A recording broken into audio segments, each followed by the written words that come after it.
We're going to go from Orly Noy right now in Jerusalem. You can hear the wind blow on her mic as she talks to us about the Israeli reaction to Raji Sourani, head of the Palestinian Center for Human Rights in Gaza. I want to go to you quickly, Raji, because I understand you're experiencing unprecedented bombing in your area. Can you describe what's happening in Gaza? The media in the United States, there is almost no one in Gaza to bring us voices of Gazans. Raji, can you hear us? The last 60 hours, Gaza subject to non-stop bombing. It's ongoing all over the place.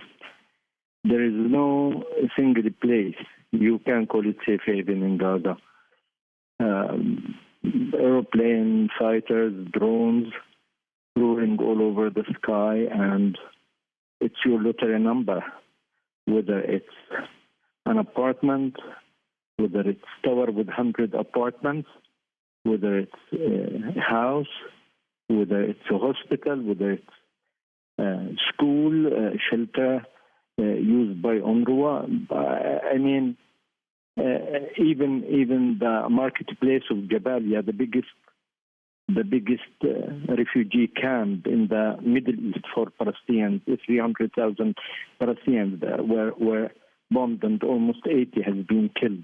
This morning, and tens injured in very, very critical situation. And all this is happening at the daylight, and no one is caring about that. Netanyahu says Gazans should leave Gaza. Where to?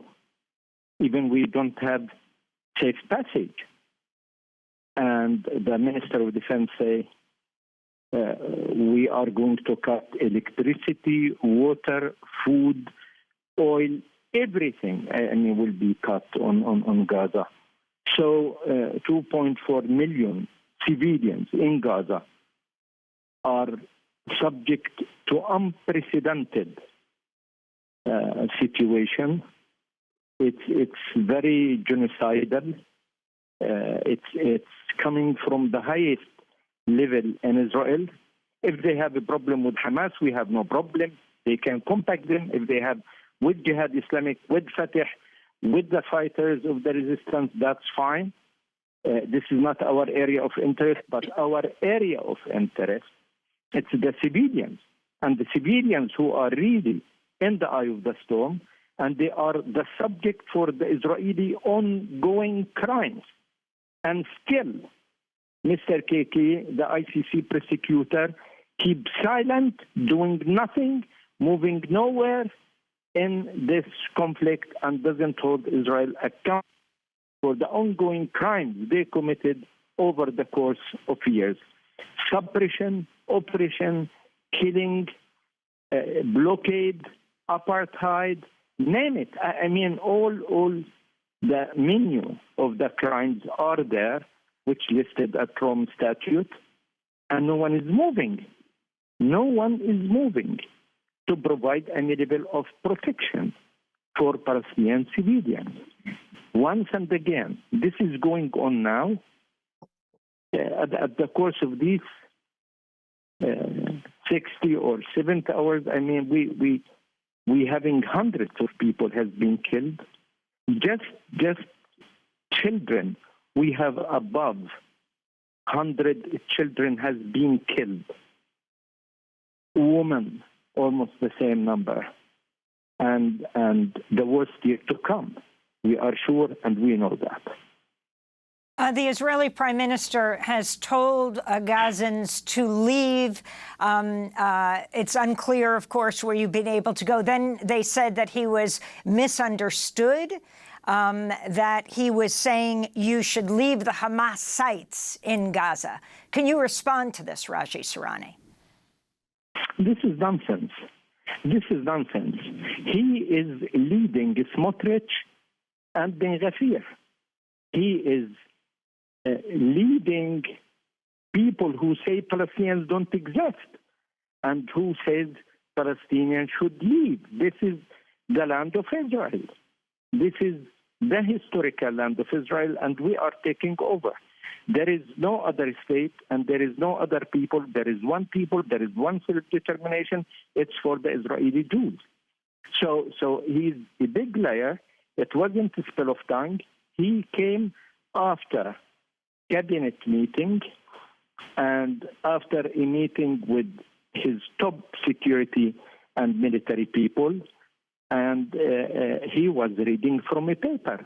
So it cannot be a mistake. He knows what he said, and he meant what he said. And I do believe what they are doing deliberately will lead to that if this is continue and then to stop. What level of support does Hamas have? Hamas is the government of Gaza right now since Saturday morning. The actions of the 1,000 or so Hamas fighters breaching the wall. I don't think it's matter of the people's support or not. You have to know when you are suppressed deeply by criminal, belligerent occupation, when you are suffocated. Do you hear the bombing? We hear it. I mean, right now, the entire house shaking while I'm talking to you. I'm living in the best area of Gaza, all right? And should be away from every problem. But everything around us has been bombed. And you don't know never your lottery number when it can be.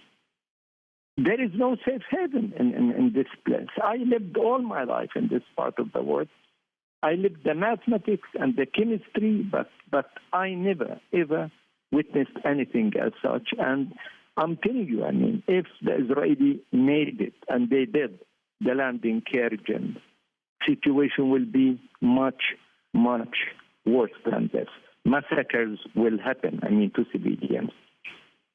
You have heard, I assume, that Israeli tanks and military equipment are making their way to Gaza right now. So you're being bombed by the air, but the question is, will there be a total land invasion? Can you respond to what this means? Just to give people a sense, you're talking about this strip of land, Gaza, that's about the size of Detroit. There are about 600,000 people in Detroit. We're talking about 2.4 million people. It's one of the most densely populated areas on Earth. Raji, if you could take it from there. Exactly. I mean, Amy, Gaza is one of the most dense populated area on Earth, as you know, and if the army comes in, it will be like elephant in the garden. But I don't think any would love to be a good victim. They want to strip us, not from our own security. They don't want to strip us from the food of our children. They were not satisfied of having this criminal belligerent occupation. They are not satisfied with the blockade. They are not satisfied with the killing and the bombing and civil wars has been happening in the last 10 years, but they want to do more. I think it's not human to be a good victim. We are the stones of the valley. We have been here since ever. We will continue here forever. And I think, I mean, if the Israelis did that, that means they are just melting the people of Palestine, of Gaza, just to be one body defending their very existence. This is our right and obligation. As the French say, resistance, it's not only, I mean, right, it's your dignity, I mean, in it. And people shouldn't be good victim for a criminal, belligerent occupation. When Russia invaded Ukraine and occupied Ukraine, the whole world stood and they said, we cannot support Russia and we have to support the Ukrainians against the occupation of the Russians. And we would support them not only politically. We will support them with money, we will support them with arms, we will support them with all what we can. And they asked all the free people of Europe and US to go and join the forces and to join the resistance in Ukraine against the occupation. I don't know why Palestinians, if they die, are a criminal. If we think we are a criminal and terrorist, if we do peaceful intifada, we are terrorists. And when the Israelis doing massacres, one after another, they're just being supported, as had happened yesterday, by U.S. and by major European countries. It's shame. It's shame to leave Israel practicing the rule of jungle in this way against the Palestinian civilians. I'm not sure all what we want, simple and be clear. End of occupation. We want dignity and freedom, period, like any other people on earth. Raji, I'm not sure if this is the blast we just heard, but Middle East Eye is reporting that Israel just bombed the Islamic University of Gaza. Is that near you? It's exactly 800 meters from me, and that's when I wasn't able, to talk to you. The entire building was like collapsing on our head.